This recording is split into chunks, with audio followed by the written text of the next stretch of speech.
अस्तईज़ु बिल्लाहिस्समीइल अलीम मिनश्शैतानिर्रजीम बिस्मिल्लाहिर्रहमानिर्रहीम इन्नल्लाह व मलाइकतहु युसल्लूना अलन नबी या अय्युहल्लज़ीना आमनु सल्लु अलैहि व सल्लिमु तस्लीमा। बेशक अल्लाह ताला और मलाइका उसके वो दरूद भेजते हैं नबी सल्लल्लाहु अलैहि वसल्लम पे। ए लोगो जो ईमान लाए, दरूद भेजो उस पे और सलाम भेजो, बहुत ज़्यादा सलाम भेजना। अल्हम्दुलिल्लाह अब हम कुरान करीम के चंद और जो कसीरुल तादाद इस्तेमाल शुदा मादा हैं उनके मायनी, इंग्लिश मीनिंग और उनके कुरान में जो माखज़ हैं वो पढ़ेंगे। और कुरान करीम में जहाँ पहली दफ़ा वो आया उस सूरत के आयत रेफरेंस के साथ। अल्हम्दुलिल्लाह मेरे रब का करम है, किसी बंदे का इसमें कोई कमाल नहीं। इंतहाई आसान है उर्दू पढ़ने वालों के लिए और उर्दू बोलने वालों के लिए अरबी समझना, कुरान करीम की अरबी समझना। अफ़ा, अच्छा ये है उफ़िन कुरान करीम में। उर्दू में भी हम कहते हैं उफ़ क्या हो गया, उफ़ मेरे अल्लाह, उफ़ ये क्या हो गया। तो ये अरबी में भी यही लफ्ज़ है उफ़ कहना। और फिर इससे मिलते जुलते, यानी कोई अच्छी चीज़ तो नहीं है ना उफ़, कोई तकलीफ़ दे है तो यानी गंदा हो जाना, मैल कुचैल होना, काबिल नफ़रत होना, हालत तकलीफ़ में आवाज़ निकालना, कि जैसे कहते हैं उफ़ मेरी माँ। टू से आह या उफ़, to be dirty, to be something despicable, to make a sound और क्राई इन डिस्ट्रेस। कुरान करीम में इसका एक ही माखज़ है उफ़िन, जो कि सूरह नंबर 17 की आयत 23 में और फिर बाद में भी आया है। तो इसमें कुरान करीम में क्या जिक्र है कि और वालदैन को उफ़ तक ना कहो, यानी ये नहीं कि उफ़ नहीं कहा और उफ़ के अलावा बहुत कुछ कह दिया। उफ़ एक बहुत छोटी चीज़ है, तो उफ़ से बड़ी चीज़ भी वालदैन को नहीं कहनी। अब ये किस तरह, कौन से वालदैन? इवन मुशरिक वालदैन के लिए हुक्म है। हज़रत इब्राहीम अलैहिस्सलाम इतने जद्दुल अंबिया, लेकिन उनकी किस्मत के उनके वालिद जो आज़र उनका वालिद था वो मुशरिक था। तो उसमें भी हुक्म ये था कि आप अपने वालिद को पैगाम दे दें कि ये दीन हक़ का पैगाम है, लेकिन फिर उन पर सख्ती नहीं करनी।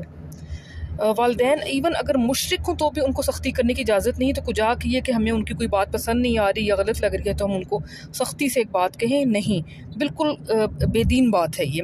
तो वालदैन के लिए ये, आपको वालदैन गलत चीज़ कहें, गैर शरई या बहुत अनसोशल, तो आप उनकी बात ना मानें, लेकिन चुप करके साइड पर हो जाएं।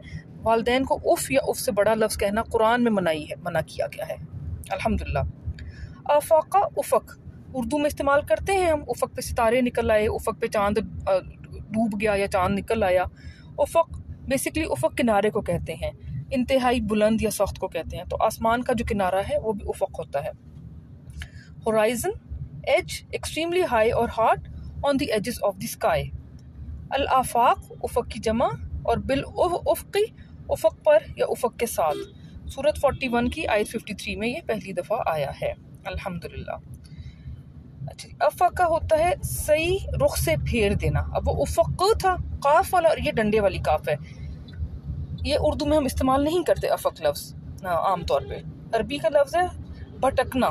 फिर इसी तरह झूठ बोलना, आंखों के सामने तारीकी आना, अंधापन हो जाना। To turn from the right path, to wander, to lie, to be blind. युफ़कून, वो लोग सही रुख से फिर जाते हैं या वो लोग झूठ बोलते हैं, यही जिक्र हो रहा होगा। तो फ़कून, तुम लोग सही रुख से झूठ फिर जाते हो या तुम लोग झूठ बोलते हो। या फ़िकून, अल मुतफ़िकात, ये बस्तियों का जिक्र है जो ऊंधे मुंह पलट दी गई। कितना खूबसूरत लफ्ज़ है, ठीक है। तो हमें पता है अफ़क़ा इसका मादा है, और जो एंड में तो है वो सीगाए मुन्नस जमा है, और शुरू में जो मीम है वो वाला है। तो ये होगी कि पलट दी जाने वालियाँ, तो वो बस्तियों का जिक्र है जो ऊंधे मुंह पलट दी गई थी, बिल इफ़ की, झूठ के साथ या फिर जाने के साथ। तो ये देखें, हमें फिर अंदाज़ा हो जाता है कि ये झूठ के या पलट जाने का जिक्र हो रहा है। कुरान करीम में सूरह माइदा की आयत 75 इसमें पहली दफ़ा इस्तेमाल हुआ था। अल्हम्दुलिल्लाह। अफला, गरूब हो जाना, जवाल होना। टू सेट और टू फॉल, अफला अल आफिलीन, गरूब हो जाने वाले, ठीक है। ये सितारों का जिक्र है जो हज़रत इब्राहीम अलैहिस्सलाम के वाक़े में भी है कि सितारे भी गरूब हो जाते, चाँद भी गरूब हो जाता और सूरज भी गरूब हो जाता। अफलत, गरूब होना, वो मुन्नस का, ठीक है जी, वो हो गई गरूब। तो 676 अनाम में ये पहली दफ़ा आया है। इसके बाद है अकला। अब आकला ऐन काफ लाम अकल होता है, अकल जिस अकल से हम सोचते हैं, और ये अलिफ काफ लाम है अकल। अब हम उर्दू में भी कहते हैं अकल करो थोड़ी सी, तो उस अकल और इस अकल में हम कोई फ़र्क नहीं करते, लेकिन कम से कम हमें पता हो कि अच्छा हम पढ़ते हुए अगर हम तलफ़ुज़ नहीं भी कर पा रहे तो ये अलिफ काफ लाम वाला अकल है, इसका मतलब है खाना खाना, ये फ़ेल है खाना खाने का। जिस तरह के ताम जो है वो एक मादा वो गया, उसका जो है उसका मादा ताम हो गया, ताम का मतलब भी हो गया जो खाना खाना होता है, और ताम हो गया खुराक, उसका नाउन। तो अकल जो है बेसिक पहला मादा का मतलब है, जो पहला मजदर बनता है उसका मतलब है खाना खाना, और इससे उकुल जो है कि खुराक भी बन जाती है, ग़िज़ा जिसको कहते हैं। To eat food, diet, food, to have food. अच्छा, कुला, इसमें अब अलिफ महजूफ है, कुला कुल यानी कि उकुल, और अलिफ जो है बाद वाला अलिफ और तस्निया वाला है, तो कुला तुम दोनों खाओ। ये कौन सा किस्सा है? शुरू में कुरान करीम में हज़रत आदम अलैहिस्सलाम और हज़रत हव्वा अलैहिस्सलाम से अल्लाह ताला ने फरमाया था कि तुम दोनों बारग़बत खाओ, खुशी से खाओ जहाँ से खाना चाहते हो सिवाय इस पौधे के। तो ये उस किस्से में तस्निया का जिक्र है। कुलू, फिर अलिफ महजूफ है, और जो आखिर में वाव अलिफ है वो है गायब मुज़क्कर का जमा, तो कुलू तुम लोग खाओ, फ़कुलू बस तुम लोग खाओ, या कुलून वो खाते हैं जमा मुज़क्कर, ताकुलू तुम खाते हो और जमा हो गया। अब देखें ये सारे इसके आयत नंबर 35 में सूरह बकरा के, और जो है कुला वाला, और उसके बाद कई ज़्यादा माखज़ हैं इसके, और हमें बस पता हो कि उकुल का जिक्र हो रहा है, तो इसके तो माशाल्लाह बेबहा जो है ना माखज़ हैं कुरान करीम में। तो अगर हम इसको ममदू के स्टाइल में तहलील करें तो हमें पता चल जाता है इंशाल्लाह।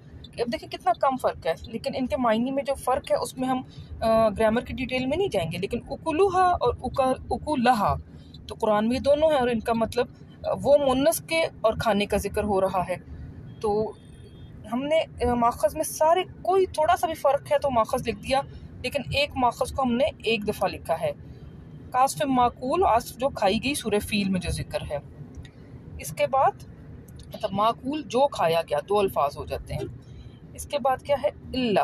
अब ये इल्ला जो है ना ये बहुत इंटरेस्टिंग है, हमने इनको जो डिवाइड किया, ये बाकी लुगत में भी इस तरह डिवाइड नहीं हुआ, हमने बड़ी रिसर्च की इन पे। तो ये इल वाले जो आएंगे इंशाल्लाह, इल्ला, इला, आला, अलू, अली, वो इंशाल्लाह आप लोगों को आहिस्ता आहिस्ता याद भी हो जाएगा जब आप साथ तर्जुमा भी पढ़ेंगे।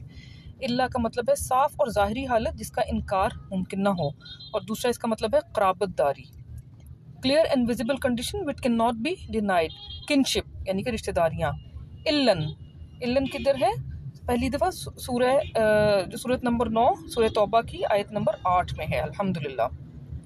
आल, अब इधर भी वही बात जो हमने पहले भी किसी मादा में की थी, वो था इब्न और बनी वाला, तो यहाँ पे आल है। आल का जो असल में जो मादा है ना वो आ वाला अव्वल है, लेकिन हमने यहाँ पे क़ारीन की आसानी के लिए, ताकि हमारा मकसद अरबी समझना है, तो हमने अपनी सीढ़ी तीसरी और चौथी सीढ़ी पे ही रहना है, तो हमने आल को अलग करके लिखा, और आल के जो माखज़ हैं कुरान करीम में वो अलग करके लिखे, और अव्वल को फिर नीचे अलग करके लिखा है, और अव्वल के माखज़ अलग लिखे हैं।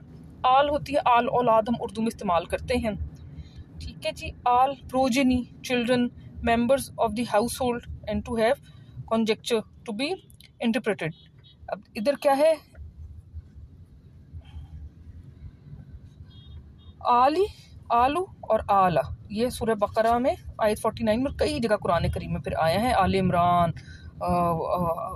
और कौन कौन से हैं, बहुत सारे, आल इब्राहिम, लेकिन है बात हुई औलाद की है। और फिर अव्वल, अव्वल का मतलब है पहला, पहले का फिर हमने बात की थी आखिर, दूसरा, दूसरा आखरा होता है, जो कि अगर टोटल दो हों तो फिर वो आखिरी बन जाता है।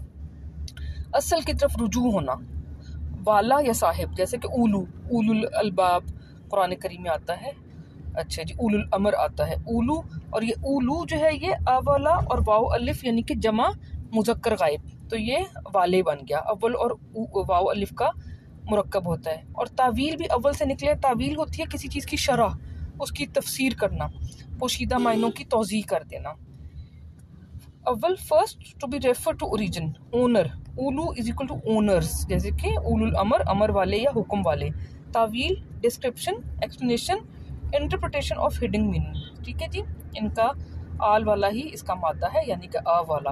अब इनके जो है बहुत सारे माखज़ हैं। सूरह बकरा में पहली दफ़ा आयत 41 में आया, अव्वला या उली, ए पहलो या वालो या ओनर्स। अच्छा जी, आल और आल इसमें भी लिखा गया, उलू वाले, तावील हो। अब ये देख लें, अल अव्वलीन, ली अव्वलिना हमारे अव्वल से, कह दो हमारे अव्वल से, ली उलाहुम, ठीक है जी। ये सारी, और उलात इसकी मुन्नस आ गई, मुन्नस जमा।